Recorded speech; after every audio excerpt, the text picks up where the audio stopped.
Jenard had always believed he was untouchable.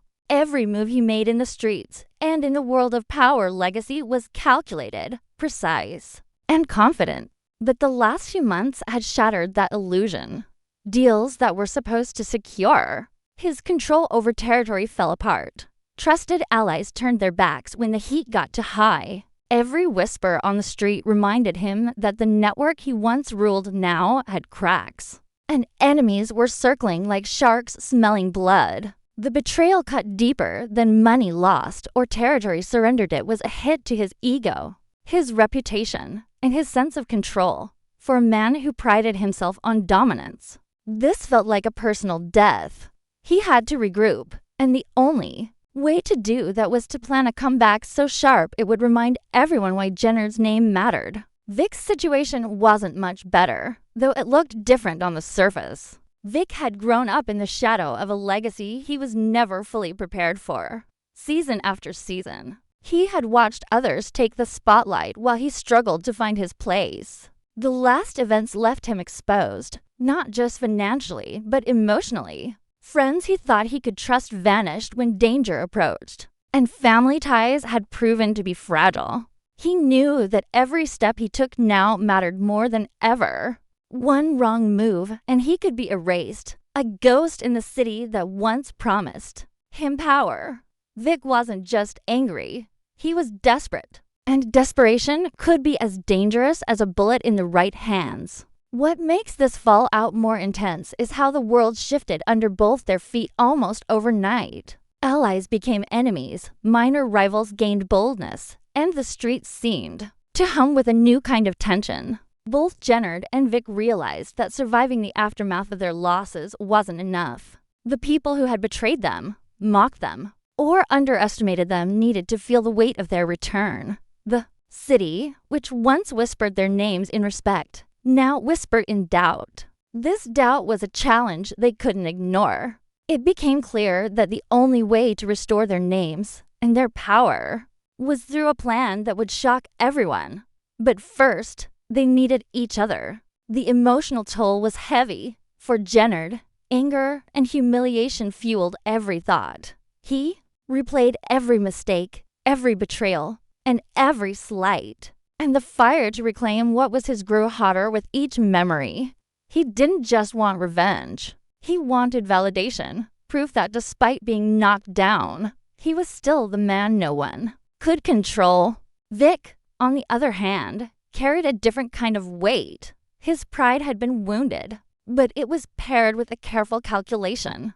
Unlike Jenard, Vic had learned that reckless aggression could be fatal. He had to move smart, use the chaos to his advantage, and strike at the heart of those who thought he was weak. The combination of Jenard's raw fire and Vic's sharp mind created a dangerous mix. Both men were broken, but their brokenness became the foundation for a plan that could shake the city to its core. Even the smallest details mattered now. Every conversation overheard, every gesture, every shift in alliances could tip the scales. The streets had changed, and so had the rules. Power no longer came from sheer force. It came from understanding weaknesses, predicting moves, and striking at the right time. Both Jenard and Vic knew that rushing in without a plan would only end in disaster. They were aware that their enemies were waiting, watching, and hoping for another mistake. That awareness forced them to think deeper, act smarter, and let the fury of their losses transform into strategy. The fallout wasn't just about what they had lost. It was the trigger that would ignite one of the most dangerous alliances the city had ever seen. At this point, it was no longer about survival. Survival was assumed. The streets had already decided their fate unless they fought back, and fight back they would. Jenard and Vic were preparing not just to reclaim what they lost, but to send a clear message to anyone who had doubted them. Underestimating them again would be the gravest mistake of their lives.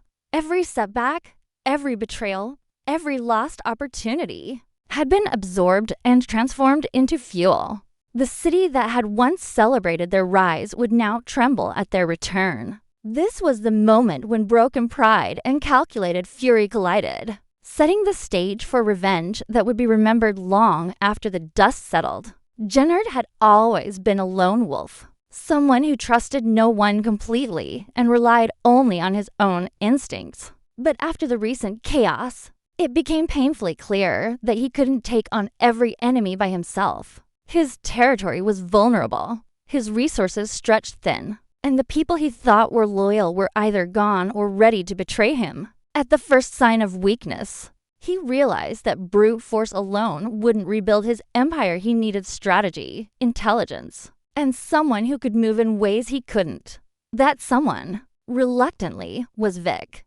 At first glance, Vic seemed an unlikely partner. He was younger, less experienced in the streets, and carried the shadow of a family legacy that made him both privileged and vulnerable. But that very combination of traits made Vic useful.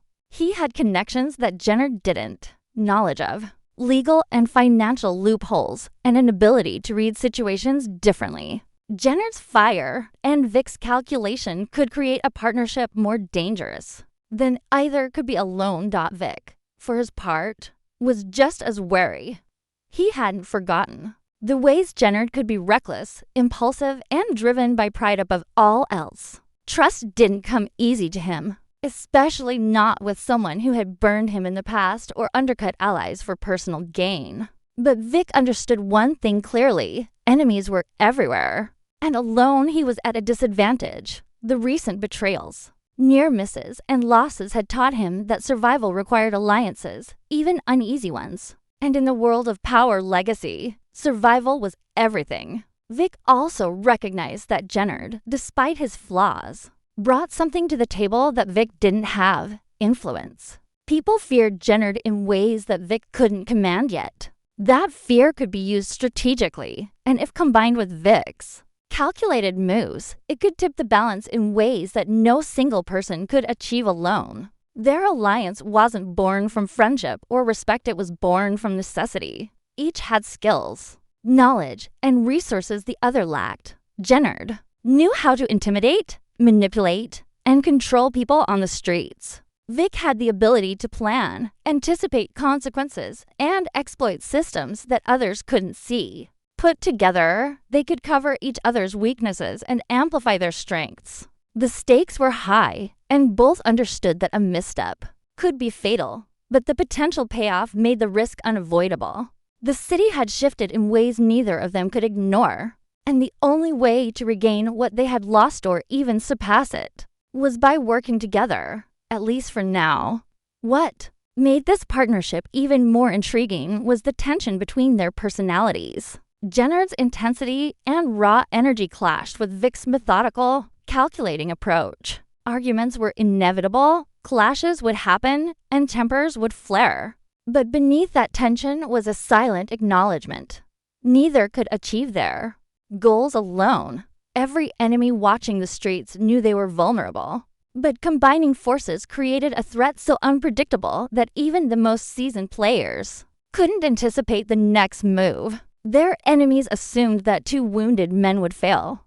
But that assumption was exactly what made their potential strategy dangerous. Necessity forced trust, and trust, even if temporary and fragile, created opportunity beyond the practical reasons. There was also a psychological edge to their alliance. Jenard needed Vic to prove he could still command influence in a world that had started to doubt him. Vic needed Jenard to reclaim a sense of power he had nearly lost. A reminder that he could fight back against a system that had underestimated him. Together, they fed off each other's urgency, their combined anger sharpening their focus. Each move they planned carried double weight because it wasn't just about revenge. It was about survival, reputation, and identity. In a world where loyalty was fleeting, their temporary partnership became a weapon as potent as any firearm, bribe, or scheme. Even as they moved forward, both men knew the risk of this alliance breaking apart was high. Pride, ambition, and old grudges were dangerous forces that could explode at any moment. But the stakes were too high to worry about personal differences. Their enemies were stronger, smarter, and more ruthless than ever, and neither could afford to be isolated. The city had changed. The game had changed. And only a calculated, united front could navigate the chaos.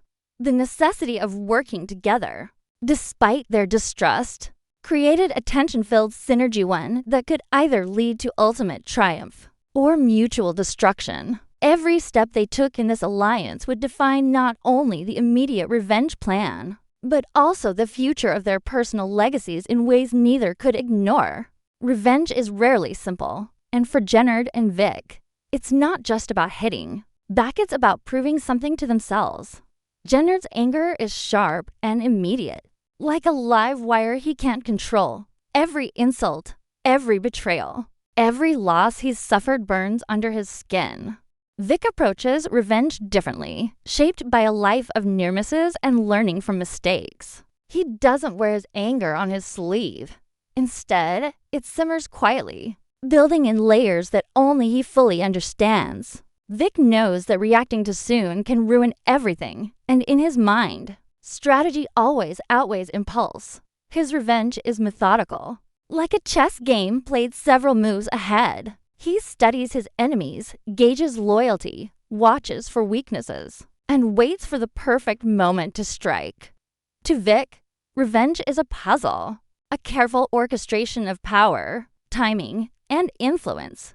Every step is meant to destabilize, to manipulate outcomes without exposing himself to unnecessary risk. While Jenard's approach is fire, Vic's is ice-cold, calculating, and slow, but just as lethal in its impact. What makes their dynamic fascinating is how these two very different approaches collide. Jenard's immediacy and Vic's patience create tension, but also a balance.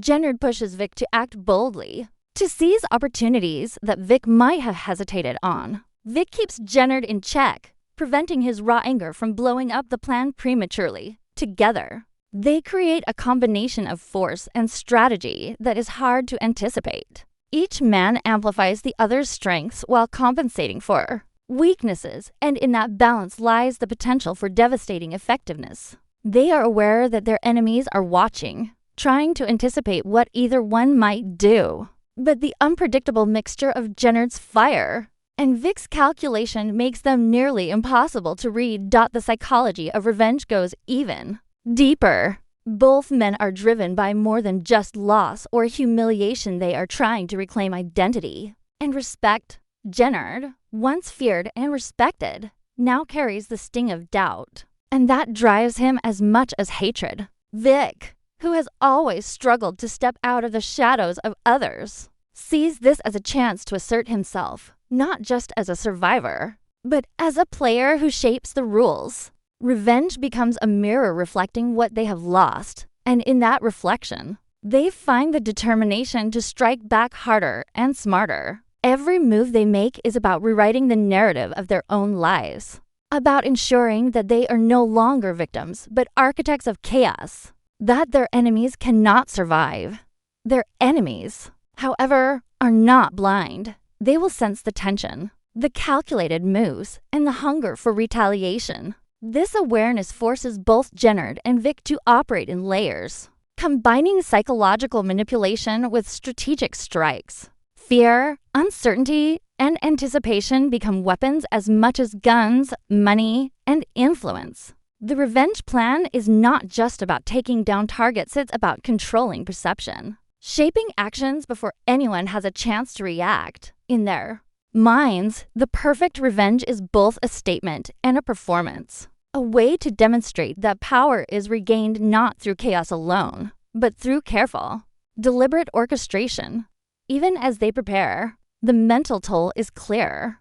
They are both consumed, thinking constantly about what their enemies might do, how allies might betray them, and how their own pride could backfire. The psychology of revenge is a double-edged sword. Focus and drive are necessary, but obsession can lead to mistakes.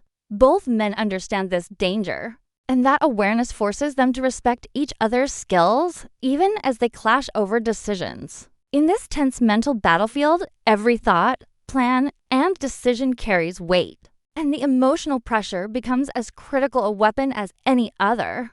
Revenge, in their world, is as much about survival and identity as it is about punishment. The stakes are higher than ever, and the psychological complexity of their plan is what could make it unstoppable or destroy them both.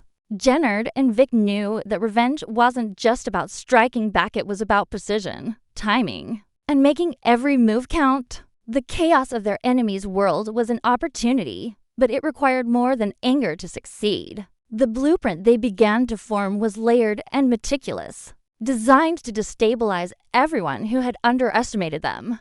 It started with information gathering, intelligence on allies, enemies, and anyone who could be leveraged. Contacts who were once loyal but fearful of exposure were quietly reminded that nothing in their world was guaranteed. Every conversation, every transaction, every alliance became a potential tool, and Jenard and Vic methodically mapped the networks around them. This phase of the plan was silent but deadly, creating a foundation of leverage that could explode at the right moment. The next step focused on manipulation. Jenard and Vic understood that in the power universe, fear was just as effective as firepower. They began to plant seeds of doubt and paranoia among their enemies, subtle moves that would make rival factions question loyalty and decisions. Small acts of misdirected message, a timed betrayal, a staged confrontation were designed to make key players turn on each other.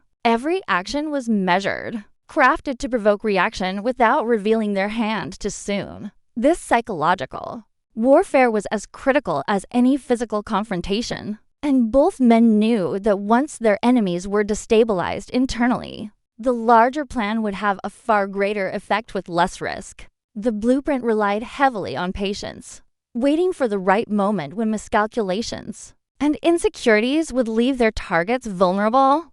Money, influence, and leverage became the next layer of their strategy. Jenard brought street power and the ability to intimidate people into compliance, while Vic controlled access to resources, financial channels, and contacts that could manipulate outcomes behind the scenes. Together, they created a network of pressure points, people who owed them favors, weaknesses in their enemies' operations, and secrets that could be exposed to maximum effect. Every financial move, every strategic placement, and every subtle threat was intended to tighten the noose without revealing their full intentions. The brilliance of the blueprint was in its duality. Outwardly, they could appear as if nothing was happening, while behind the scenes, systems were being destabilized, alliances undermined, and power quietly transferred into their hands. The final layer of the revenge plan involved timing the ultimate strike. Jenard and Vic were careful not to act too early. They wanted maximum impact, the kind of strike that would leave enemies reeling and allies reconsidering loyalty. The plan accounted for contingencies, double crosses, and the unpredictability of a world where betrayal was a constant threat. Even the smallest misstep could compromise everything, so every move was mapped, rehearsed, and calculated. The endgame was clear. They wouldn't just reclaim what they lost, they would reshape the hierarchy, demonstrating that no one, not even the most confident enemy, could challenge them without facing consequences. The blueprint of the plan wasn't just tactical, it was a statement. It said that power, respect, and fear were not granted, they were taken, meticulously, by those willing to do whatever it took. Every element of this plan relied on trust, timing, and adaptability. Both men were aware that despite their planning, unpredictability was inevitable. The city's underworld was alive, volatile, and always ready to fight back. But the strength of the blueprint was that it turned unpredictability into an advantage. Each unexpected twist could be exploited, each betrayal anticipated, and each challenge absorbed as part of the larger strategy. Jenard and Vic weren't just planning revenge, they were designing a system of influence and control that would survive beyond the immediate retaliation. In their minds, the ultimate success of the plan wasn't measured in individual victories, but in the long-term collapse of those who had underestimated them. The streets, the power networks, and even the law itself would feel the impact, and the message would be clear. This was not mere revenge. This was a return, calculated, unstoppable, and unforgettable. Even the most carefully crafted alliance has its weaknesses, and Jenard and Vic's partnership was no exception. On paper, their combination of fire and calculations seemed unstoppable, but the reality was far more fragile. Both men were driven by pride, ambition, and a deep-seated desire to prove themselves. And those same traits that made them dangerous could just as easily destroy their alliance. Jenard's impulsive nature often clashed with Vic's meticulous planning. What Jenard saw as a bold move, Vic saw as reckless. And this difference in approach created tension at every turn. Arguments flared behind closed doors, unspoken resentments built, and every decision required negotiation. Even when they agreed on a plan, each step carried the risk of miscommunication or misunderstanding. And in their world, one misstep could be fatal. The alliance, while powerful, was constantly on the edge of collapse. Trust was the biggest vulnerability. Neither man could fully let down his guard. Jenard knew Vic was clever enough to exploit any weakness if given the chance, and Vic understood that Jenard's emotions could override logic at the worst possible moment. Every action, every move was both a test of loyalty and a potential trap. Their enemies might sense the cracks, looking for the slightest hesitation or disagreement to exploit. They had to constantly monitor not just the outside threats, but each other. The tension between them was a dangerous tightrope walk, where success depended as much on mutual restraint as on the effectiveness of the plan itself. It was a high-stakes dance, where one misstep could unravel everything they had built. Beyond trust, ambition created its own set of risks. Both Jenard and Vic wanted more than revenge. They wanted power, recognition, and control.